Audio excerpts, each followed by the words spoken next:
আমরা দেখেছি কিভাবে জুলাইতে মেয়েরা সামনে এগিয়ে এসে জুলাই অভ্যুত্থানকে সফল করেছে, কিন্তু তারপরে যে পরিমাণ মেয়ে রাজনৈতিক অঙ্গনে থাকার কথা তারা থাকতে পারেনি। কেন থাকতে পারেনি সেটার কারণ যদি আপনারা দেখতে যান, আপনারা দেখতে পাবেন যেই যে মেয়ে একটা দলের হয়ে কথা বলে, তার অপোনেন্টরা এসে তার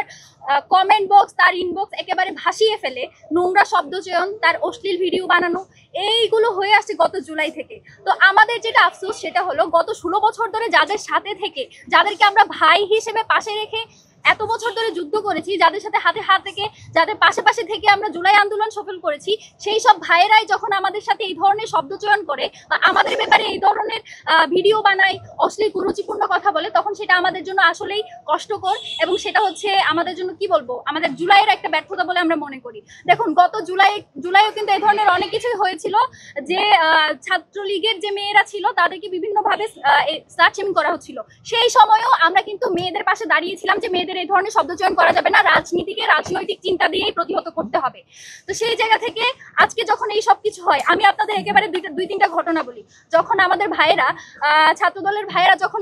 এই ফ্রেমিং করার চেষ্টা করে যে কারো কি ধরনের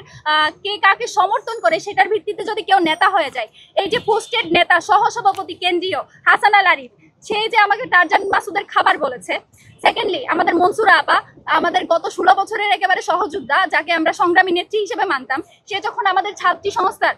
যারা গত 16 বছর ধরে তাদের চেয়েও বেশি নির্যাতিত ছিল, তাদেরকে যখন সে সেবাদাসী বলে, কিংবা লিয়াকত আলীর মতো এমপি মনোনয়ন প্রার্থী যখন সে আমাকে নর্তকী বলে ছবি পোস্ট করে, হেমা চাকমার মতো বাম জোটের নেত্রী যখন হচ্ছে অশ্লীল শব্দচয়ন আমাকে উদ্দেশ্য করে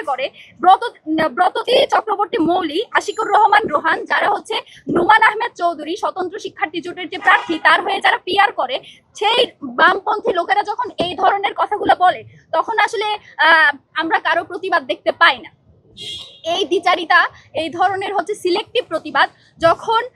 আমি প্রথমেই এই যে বিষয়টা ক্লিয়ার করে নিই, ফাহমিদার সাথে যেটা হয়েছে, তাকে যে গণধর্ষণের হুমকি দেওয়া হয়েছে, একজন নারী হিসেবে, একজন শিক্ষার্থী হিসেবে, সর্বোপরি একজন মানুষ হিসেবে এর বিপক্ষে আমরা দাঁড়াই এবং আমরা বিশ্বাস করি এর হচ্ছে যথোপযুক্ত ব্যবস্থা নেওয়া প্রয়োজন। এবং আমাদের প্যানেল থেকে, ভাইদের ছাত্র শিবির থেকে সেটার বিরুদ্ধে হচ্ছে অ্যাকশন নেওয়ার জন্য প্রক্টর অফিসে লিখিত অভিযোগ দেওয়া হয়েছে। এবং আমি যতটুকু জানি ভাই সম্ভবত ফাহমিদাকে ওভার কলও করেছে তার ব্যাপারে যে কোনো সাহায্য লাগলে জানাতে। এবং কিন্তু যখন আমাকে নিয়ে কোনো অশ্লীল ভিডিও বানানো হয়, আমাকে যখন ফেসবুকে এই ধরনের শব্দ চয়ন করে একেবারে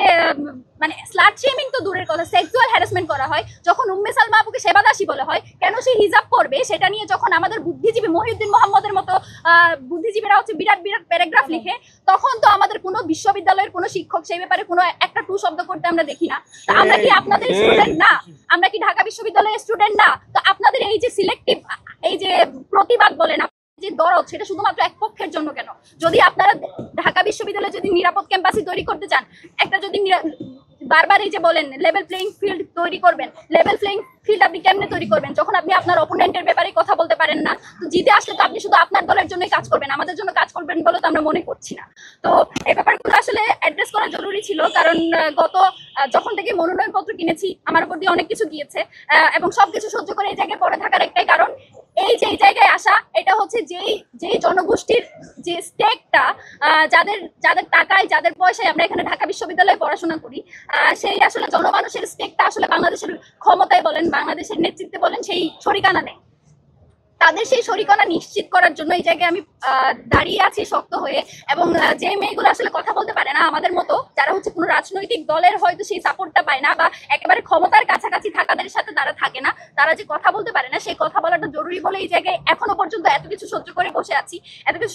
সহ্য করে শক্ত হয়ে আছি, যাতে আমার মতো 8-10 জন এই কথাটা বলার সাহস পাই, বা যারা বলতে পারে না তাদের হয়ে আমি কথাটা বলতে পারি। এবং এই কথাটা আমি বলে যাবো, সেটা যদি ফাহমিদার জন্য বলতে হয়, ফাহমিদা আমার অপোনেন্ট হোক, ফাহমিদা হচ্ছে আমার বিপরীত আইডিওলজির হোক, তার জন্য আমি কথা বলবো। আমি এক্সপেক্ট করব আমাদের যারা অপোনেন্ট আইডিওলজির আছে তারাও আমাদের জন্য কথা বলবে। অন্তত ইনসাফের স্বার্থে হলেও আপনারা এটুকু কথা বলবেন যে অন্য একটা মেয়েকে নিজেদের জন্য যদি আগে বন্ধ করতে চান, অপরের জন্য কথা বলা শুরু করেন।